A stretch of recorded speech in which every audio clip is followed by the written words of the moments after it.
Alright, Lego Fanatics. What we're looking at here is the reason you probably shouldn't move with Legos. Alright, I'll show you some things. This was my gunship. It, came apart in the move for the car.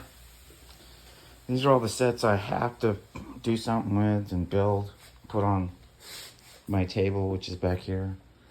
Got some more sets up here. This is all plastic and built. So as you can see, some of this stuff actually came apart. There's my racing cars, my dome. That's the turbo tank. Oh, and look at this. Yeah, she came apart, guys. The Millennium Falcon is in dire need of repair. And don't worry, I'll get her back up in working order. I will show that to you.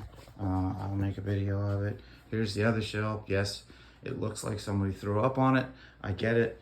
Don't make any comments. I'm still trying to unbox. As you can see, I still have boxes and boxes of stuff that I don't even know what I'm going to do with in this room. But the cool thing is, I have these cubes, as you can see. And they're going to be my base of my table. You know, so I'm going to see what I can do. I might put this one here. I need to leave myself a little bit of room though, because I have to be able to get to the closet.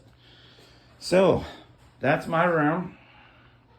This is my Lego room. We just moved a couple weeks ago and most of the stuff made it. The Millennium Falcon was in my car and I kept moving it around. So that's why this is all busted up and broken and everything. But have no fear, ladies and gentlemen. The Millennium Falcon will look just like it did on my other shelves when I had it at my other house. And I appreciate you watching this. Please like, subscribe, and share. Thank you.